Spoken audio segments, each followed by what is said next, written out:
started. So first and foremost, I just wanted to give a quick thank you to everybody that's on the podcast now that is tuning in to catch us live. We are recording this, and if you have to jump out early or whatnot, don't worry. We're going to post it on. It'll be on Spotify after and YouTube, so you can catch it. Also, huge thank you to our guest, Julie Aragon, for taking time out of her day to join us and just kind of share with everybody some of the tips, tricks, and secrets about her success.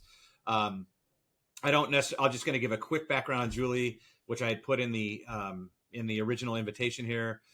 She joined Arbor back in, I think, 2017, so she's been here for quite some time, one of our seasoned veterans. And she came from the independent channel, and she has always been a top producer. She was a top producer back before she joined Arbor. But she definitely now she's just always one of our, top 1 or 2 producers in the company. So she has a lot of great insight for us to share. So with that, Julie, can you just take a little minute, introduce yourself, give us some background on yourself and how you got in the mortgage business? Yes. So thank you for having me. This is really cool. I got in the mortgage business when I was 20 years old. And this is my 21st year, so more than half my life. And I got in, I was in school, and I had come home to visit my boyfriend for the weekend, and a high school friend said, Julie, you should become a loan officer. She was an assistant to a realtor that was like a top producer at the time. And I thought, what a stupid name. What's a loan officer? And so she's like, yeah, they make a lot of money. And, this was 2002. So, and I liked money. So I was like, okay. So got my real estate license. And, back then it was like, here's a blank 1003. Good luck, kid. And that's how it started. I started as a broker, like I feel like we all did in the early 2000s. And really just learned like the industry, kind of raised me, went through the crash. And, once that happened, went retail, right? There was that period where like, if you're not a direct lender, you're out of business. Right. So went to the dark side for several years until finally one day Ryan found me and saved me. So been here ever since. That's awesome. One thing I think, we've been doing these podcasts. This is going to be our third one that we've done. And so you're the first female, not that like we've had this huge group of people doing podcasts, but you are the first female that we've had on the podcast. You are, the top producing female originator at Arbor. And, one of the little known facts about Arbor is we do have a ton of female originators. So I'm just, curious, what's your experience been just being a woman in the field, and what would you share with other women that are at Arbor now? Like what's your take on that? Yeah. So I don't ever think I felt like, the gender roles. Like when I started, I was at a company where there was a woman, top producer, Maria Looney, who still to this day is, a top producer. And so I always worked in companies where there was that like badass woman, but I never really thought like, one thing I'll tell you is I use being a woman to my advantage. So like in my marketing, in my business, I can get away with shit that a man never could. So like, for instance, I can be fun. I can be playful. I can tell a dirty joke. I can do things that men can't. And so I think that helps. I use it to my advantage in a lot of ways. That's interesting. And I feel like, I guess when I was originally going out and I saw your first website, right? And that's, I think, and we were talking about this earlier, that's kind of the vibe that you had. I mean, almost like in your videos, in your early videos that you're making before videos were cool, like really kind of like being honest and almost brutally honest to your point, maybe that maybe some guys just couldn't necessarily do or even deliver with the same finesse, right? So. Yeah. Like that first video. Yeah. I was drinking all day. Do you feel like, and I don't know if you have any stats on this, but do you feel like, do you do business, do you think with more men or women, or do you think women are more attracted to your brand? Is there anything there or is it pretty much just? I think it's even. Yeah. I do business with a lot, sometimes it's a spouse, but situation, but I don't think there's, I can relate to anyone. Got it. That's right on. So, as you know, when we look back into like 2022, and I know we've had 2022 is a grind, right, for all of us. I know, and we've talked about that. You know, what were you doing in 2022, and even what are you doing now, like to kind of stay focused? And I don't necessarily know if reinvent's the right word, but what would you say, like you came down off of like the best 2 years ever? What's kind of your mindset been in 2022, and how have you kind of retooled, and what are you doing to kind of stay on top? Yeah, so 2022, I mean, it definitely felt like almost 2 years, right? We had the first half where we didn't really, feel it, but by June, then it was like, well, what the hell? And it felt very reminiscent to me of 2000, like 9, 10, 11. Okay. So where it's like, it's coming. And I remember back then, really like that's when I discovered Carl White and the Mortgage Marketing Animals. And I used to, go to bed with my computer. Like after I was done working, I would have like my laptop on my bed, just watching webinars, teaching myself, a little HTML, like just really digging into marketing and how I could partner with realtors to help them because they were scared. They hadn't had a deal in months. And so like, what things could I learn? So the next time I'm at that broker's open or that open house or something, I had something of value to teach to them and help them get more business. So last year, then, I really dug into what things in my marketing could I improve, where before, I have Mike and Susie. Susie was working on transactions in 2021. Well, what things could I give her so she could then attract or reach more realtors? And, so we're just we're going back to the basics and, it's talking to people. You made a comment there where that realtors are scared, right? And that you are empathizing with that, and that you're connecting with them, like in a way that it's not that you're kind of trying to help them through that fear. Because I will say, like, I think it's not just realtors, right? It's even loan officers are scared, and they were in 2023, right? And so Yeah. you kind of have to be able to go out there and calm those fears and let them know that they've got somebody who's got their back. And kind of on that, if we kind of dive through that just a little bit deeper in terms of connecting with realtors and connecting with partners, right? In terms of like your strategies and when you're reaching out to those realtors, what are you doing? What do you think you've done or doing today that's different than most, that really gets people to listen, gets realtors, gets partners to like engage with you? And whether that might be empathizing with that fear, or maybe there's some other cool tips and tricks that you have that get realtors to pick up the phone. And I don't want to just focus on realtors, but maybe past clients, CPAs, financial advisors, like where do you see yourself really having an advantage or opening like tips to open the door there? Well, so I like to share with realtors our process and how I feel like we have a really strong loan process. So once the deal's in escrow, realtors, we make it fun. We're playful. We're thoughtful. We just do a really good job. And then I let the realtors know, with all of the things that we do, like the moving boxes when loans approval, the Uber Eats after funding, like all of these things. And we're always signing your name on it. We're always, we're checking in with them and we're asking for referrals. So we don't have to buy shitty Zillow leads. We're going to try to, find you that next new client. And so kind of unpacking what our process looks like, because I know they're not getting that from their current LO.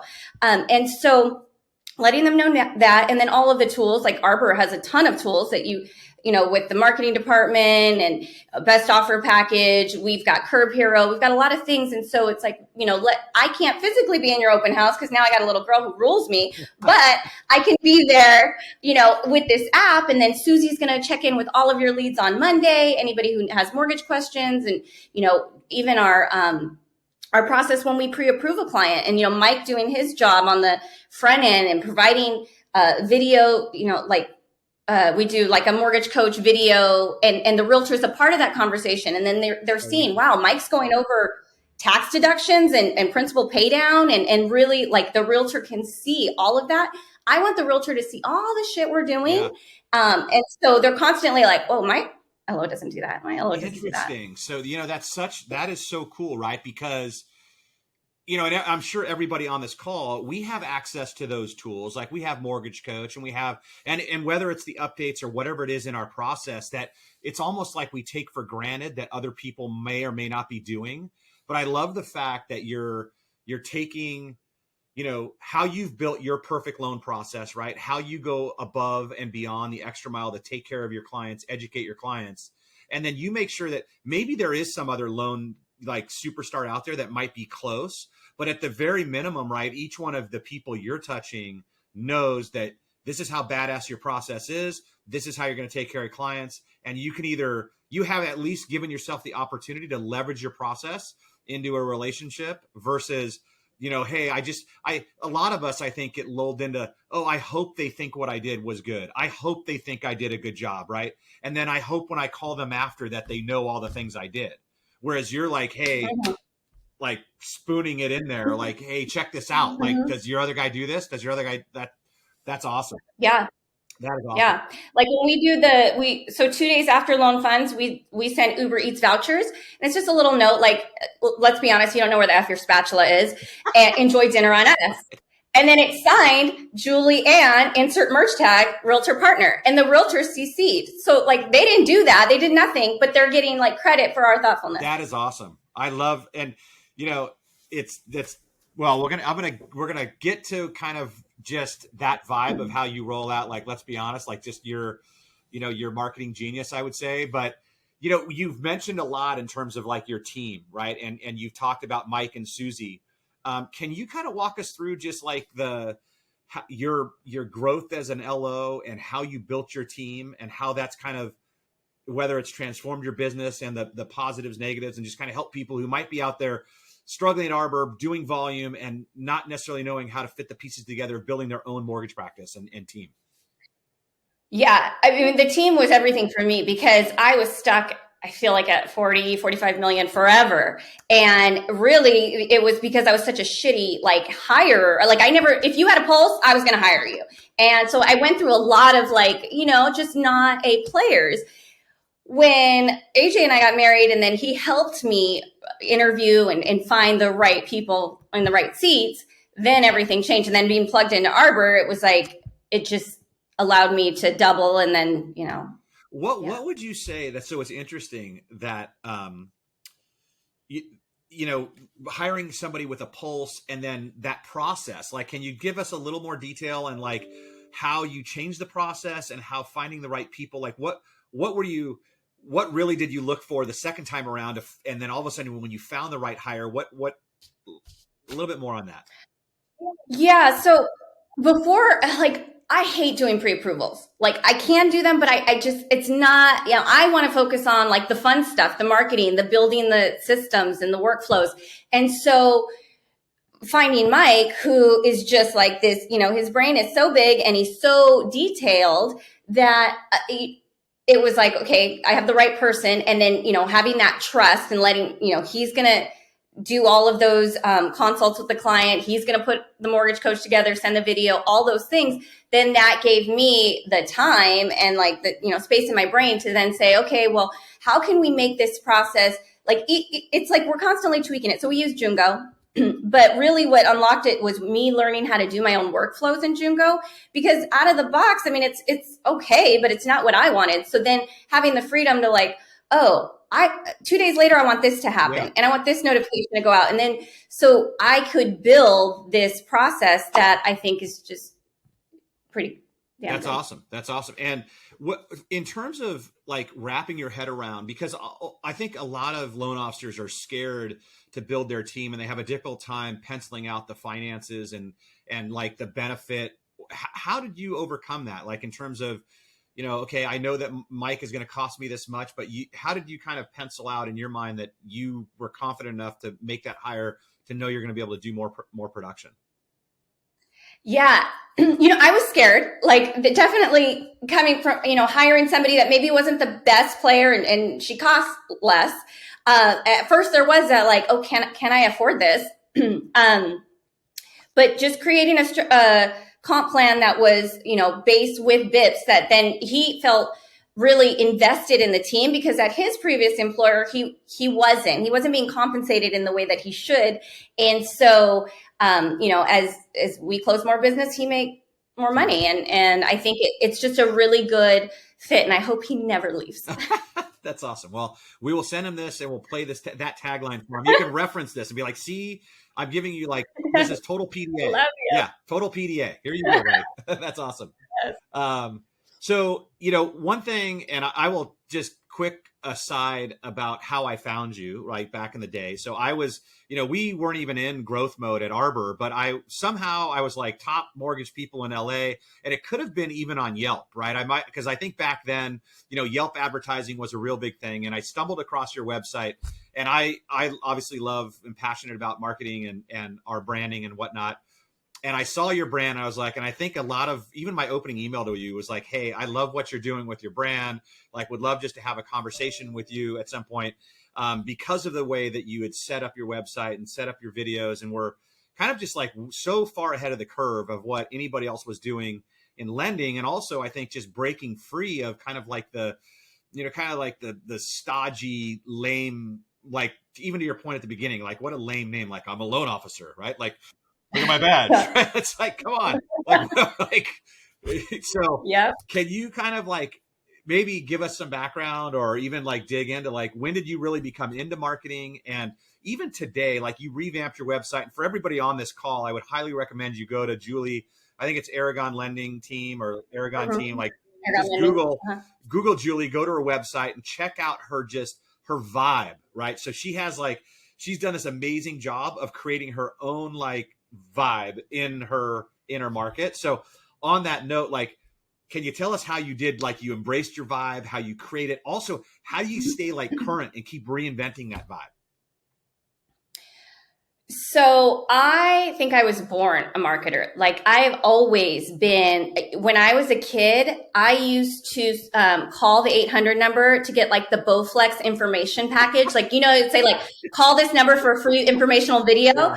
I wanted mail so bad. I wanted to be grown so bad. Yeah. And I would love like the packaging. I would love like all of that geeky stuff. I hated children. I didn't want to be one. I didn't want to hang out with them. I wanted to be an adult. And so I think I've always just like had an eye for marketing, what moves people, because you can do a lot, make people feel things with your words. Yeah. And so getting in the mortgage business, and yeah, like it was just all the same, everything, those Alamode websites and just garbage. And so it's like, well, what if I had, when I was younger, when I was like early in my career, being a woman, being young, being brown, it was like, okay, I got to like wear the Ann Taylor suit and all that crap. And then after the crash, and I started like, focused on, marketing and how I could build a business and build websites, build my presence on review sites. It was like, well, what if I just did things my way? And I don't have to, call myself a loan officer, and I don't have to do these things because yeah. And so I did it my way. Right. Yeah.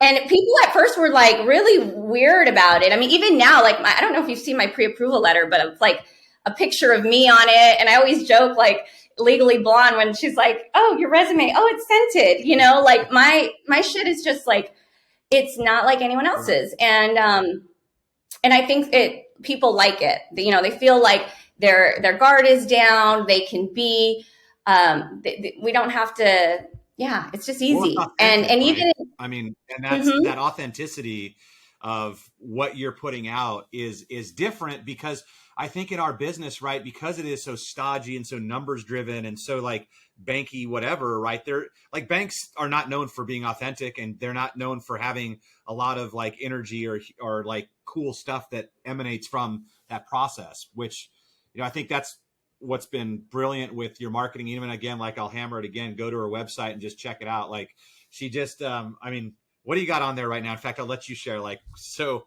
on your mortgage tips and tricks. I don't know what I have there right now.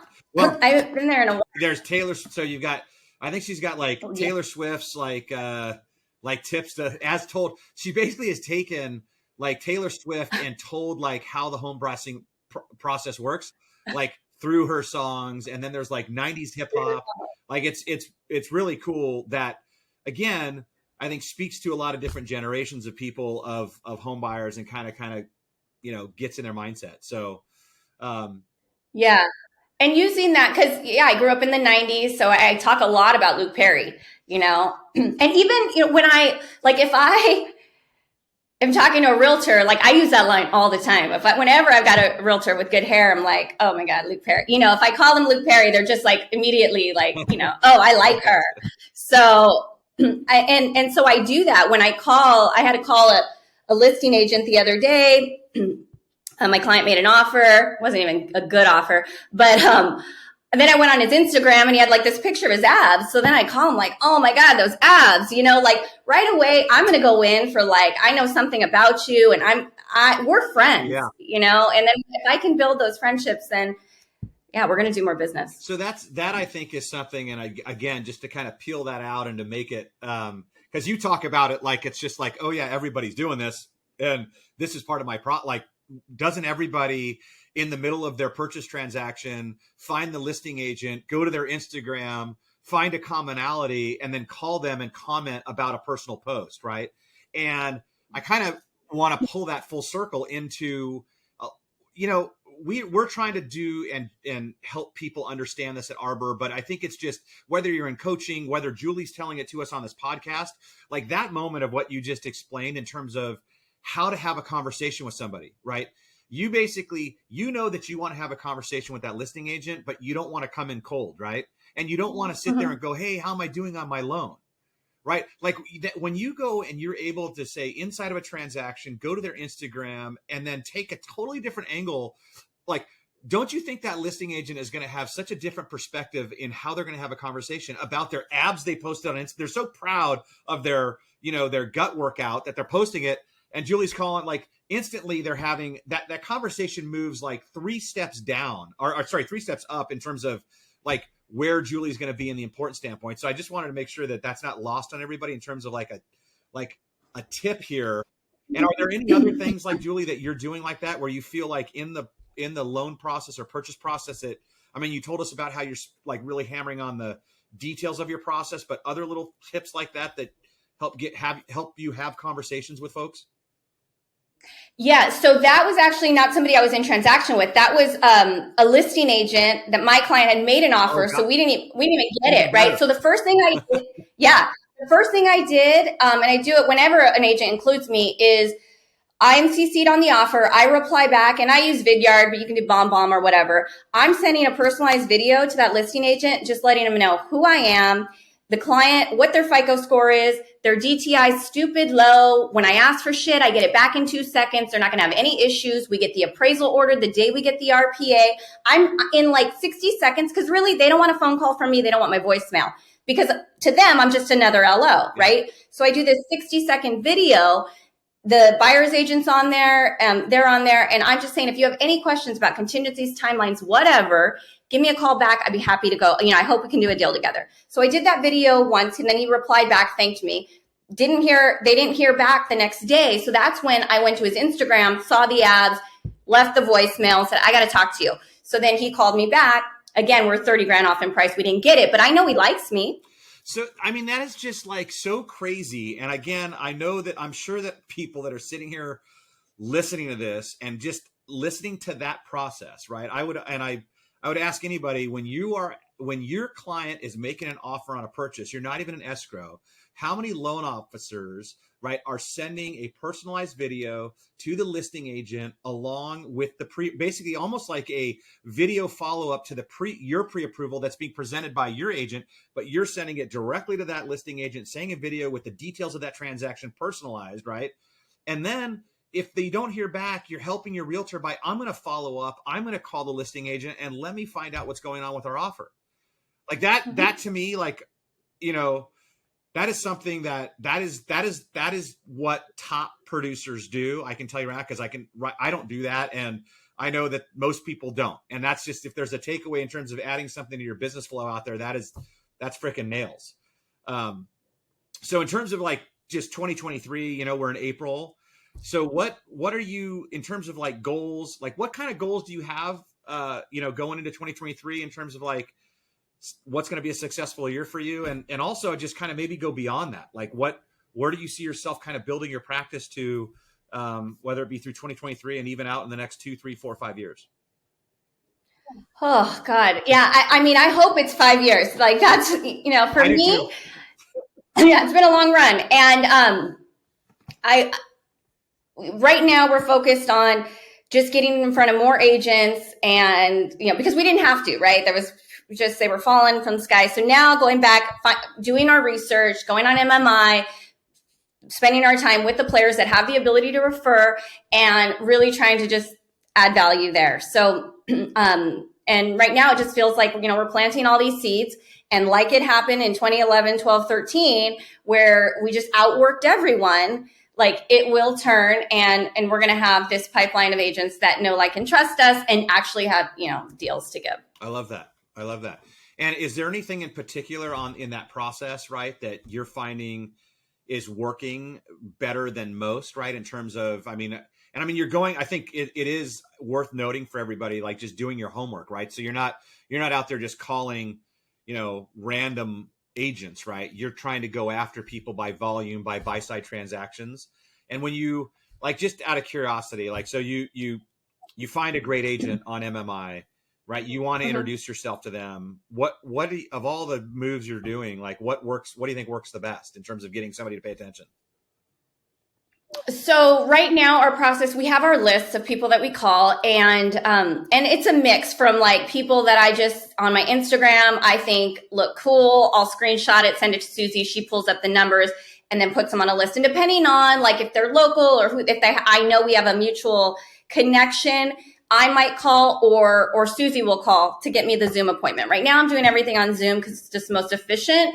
But I do a 15-minute Zoom with them, kind of learn a little bit more about their business, and then just go through some things that we're doing. And then they're on a 12-week, like, stay in touch campaign. And it's a series of texts, phone calls, ringless voicemail, videos from me, things like that. And we'll do that for 12 weeks. And some of them, they stay on even a little bit longer because I'm like, I want them now. Because I know how good we are. They just don't know it yet, And so until they've really done a deal with us and see, like, oh my God, this communication and all this, like, they need to get in it. And so sometimes it's like week 13. I'm like, no, Susie, they're staying on the list. Like, we're going to get them, and it's like, I'll call and be like, why are you playing hard to get? Like, let's do this, and just kind of having fun with them. And we're just breaking them down. Yeah. Well, and I'll just tell you the mindset, right, of, that mindset, which again, and I it's so natural for you, right? But the fact that the belief and the natural belief that you have in your process and in your value, right, to sit there and make the statement that I know that they need me. They just don't know it yet, right? The willingness to be able to sit there and that's one of those things that, a lot of people struggle with in terms of, facing rejection, that fear of making the call. But if your mindset is like, these people aren't telling me no, right? They just don't get it yet, right? They don't know how bad they need me and how much I can actually help them, right? Yeah. So I think that's just awesome. And I think that's just something, again, I want to make sure that as we're doing this, that I kind of highlight the points that I think to you that are so natural and that are just normal to your business. But those are the things that I think differentiate that you're just doing as part of your normal practice that's why you're doing the 50, 60, I think in whatever, I know you did it close to 60 million. I think it was in 2022, which is a horrible year, but you were close up to 100 million the year before and whatnot. And even 60 million in last year puts you at the top of the heap, right? Because like we were talking about Scotsman, you're like, I should have put it in there because I did better. Like it was, I know. Like it was awesome. Yeah, it's so funny because it's like, it was almost like, getting on a scale after vacation. Like you don't even want to look. And when you ask me the numbers, I'm like, fuck Scotsman God, I don't want to be on that list. I'm like, wait. That's so funny. All right. It wasn't so bad. So we're right about 30 minutes. So I always want to end these calls, right? Because granted, I'm I love Arbor and I want to give like a shameless plug for Arbor in these deals. So in terms of your experience at Arbor, like what would you say are like your favorite things about the company? Yeah. I mean, for me, it's you guys. Like it's the people at Arbor. I feel like after, being at retail, it was always on my ass, was always like, just like, I mean, for a lot of reasons, but Arbor, it's like it's perfect because when I need something, you guys are there, but the rest of the time you leave me alone. And that's what I want at this stage in my career, right? Like I want to be left alone, but when I need something, I know you've got my back and will help me. That's awesome. Well, let me check the chat. So if anybody has I just want to have a couple minutes here for some questions. If we'll get a couple of questions out there. If somebody has a specific question for Julie, throw it in the chat, and I'll feel free to put it out there to her. And if not, it's all good.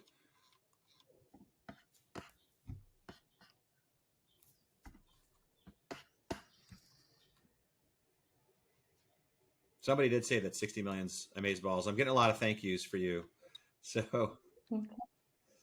All right, well, cool. So I don't see any immediate questions coming in, which means that people are stoked. And I think, anyways, I just want to thank you so much. Dude, I always love talking to you, and the fact that I got you for 30 minutes is awesome. And I really appreciate your willingness to share with everybody. So for those of you who are on here, if you didn't catch the whole thing, like I said, we're going to post it on Spotify. And again, thank you, Julie. Okay, all right, bye. Catch you later.